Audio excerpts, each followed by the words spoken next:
Hey Rising Viber, thanks for clicking on the video. Today we are continuing to learn all about the compatibility of the Virgo. Today's video will specifically be about the compatibility of the Virgo and Virgo. It will include sexual and intimacy compatibility, trust, communication and intellect, values, emotions, and shared activities. We're gonna get started with Virgo and Virgo sexual and intimacy compatibility. It would be funny to say that two Virgos don't understand each other when it comes to sex, but true attraction and the emotion behind the act seem to be missing. It is a good thing that they can communicate and make their sex life much better through the act of speech. But unless they are madly in love to begin with, they could both simply think of their sexual relations as inadequate. The main problem with the sign of Virgo is their search for faults. And this can be a real deal breaker when it comes to sex. When two Virgo partners enter a sexual relationship, this need for criticism multiplies, and what's worse, they seem to motivate each other to grow it and make it even stronger.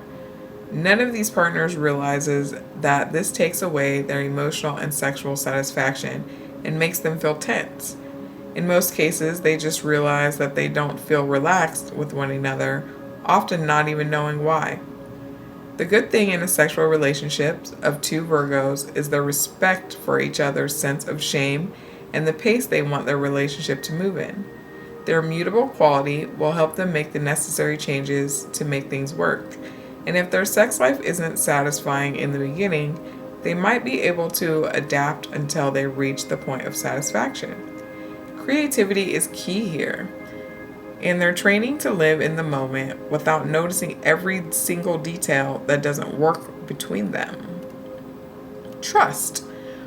When these partners come together, they stand face to face to their own issues with trust awakened by the sign of Pisces in their seventh house. Since they share the same set of convictions on trust that needs to be built, usually quite traditional, they often end up resolving these issues together. Still, they both need to remember that as soon as one partner questions the other, the favor will be returned, and the circle of mistrust can subtly escalate to the point where they both start feeling the need to hide. Communication and intellect. If there is something Virgo is capable of, it is communication. Similar to the sign of Gemini, Virgo can be quite eloquent and smart, both of them ruled by Mercury, the master of communication. Since the sign of Virgo is related to the written word much more than the spoken one, these partners will probably want to text each other all the time for as long as their chats don't become dull and boring. They are both highly intellectual, but also very quick to dismiss someone whose intellectual strengths if they differ from their own. When it comes to evaluating one's words, Virgo can be extremely critical and focused on the details that most other signs wouldn't see as important at all. The beauty of the relationship of two Virgos is in their shared understanding of the importance of details. Unfortunately, this can be the thing that will distance them from the bigger picture and make them preoccupied with things that really aren't important. Emotions. The love between two Virgo partners can be strangely rational. They are often a couple that meets at the perfect time, when they are both ready or old enough to start a family, or when they both ended relationships that they were exhausted by for years. The biggest challenge for them is to keep the love burning after their brains interfered with the process their hearts should have kept them to themselves. As two representatives of a mutable sign, these partners change quickly, and they often end up in a situation where love at first sight brings them together, but they stay together even when emotions between them are long gone. In order for them to keep the flame going or break up, at least one of them has to have enough faith to believe they will make the right decision whatever they do. If both of them start questioning everything, they will both probably get nowhere at all. Values. We could say that their values match perfectly, but nothing with Virgo matches perfectly. If there was a sign to show us how different similar people can be, it is the sign of Virgo. These partners have their own opinions and thoughts on everything. It will be very hard for them to find a partner, even if it is another Virgo, to coincide fully with their system of value. In most general issues of life, they will agree and they will both value intelligence. Wow. I have no idea what that word is so messed up. I'm thinking it's supposed to be capability, but it looks like a word scramble, y'all. Seriously. Anyways, intelligence, capability, I'm guessing, and one's focus on details. Still, they might have a hard time adapting to emotional and professional values, especially if their choices are profession are too far off. Shared activities. Two Virgos can really do anything together. When it comes to everyday things, the routine they both care about, they will find excitement and joy in most of their activities. These choices make them feel proud and happy that they have found someone who shares their appreciation for certain smart activities, but the challenge in their choices is hidden in the fact that none of them likes Venus very much. This fact could lead them to a point of apathy, where none of them lives their life in color to the fullest, threatening their creative energy. They need to remain in love, creative, and romantic, or it will be very hard for them to truly enjoy the time they spend together.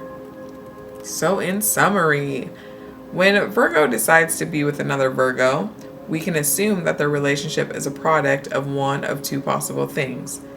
The first one being the need for stability and their rational decision to be with one another, and the second one being the unexplainable force of love at first sight. Whatever the case, both partners are quite rational and belong to the sign of mutable quality, so their emotions can change very fast. Because of their sure tendency to sacrifice, the lack of faith they have in themselves, and the tendency to rationalize everything with value, they might easily end up in a relationship where none of the partners is actually in love or satisfied. It is imperative for them to act according to their hearts if they want their love to last. True story. That goes for everybody, y'all. Act according to your heart. If your heart is hurting and suffering more than it is just happy and full of love, it is time to go. And I don't care what sign you are or where your houses are or whatever. For real. If you hurt more than you're happy, it's time to go. And that may suck to hear, but it's facts. If you can't find someone that wants to communicate with you, wants to compromise with you, wants to learn your flaws and be okay with them and fully accepting of them, you just shouldn't be with anybody that is anything less than that, honestly. That's what you need. That's what we all need. We need to be loved for who we are, not for what someone thinks we should be or can be or whatever. And most of the time, honestly, if you love someone correctly, the way they need to be loved, love them for who they are, they will eventually become their best self, the person that you know they can be, all on their own, without you pressuring them and without you saying things and all the things. They just want to become their best self because they're so loved and they can be who they are. And it's a beautiful thing, y'all.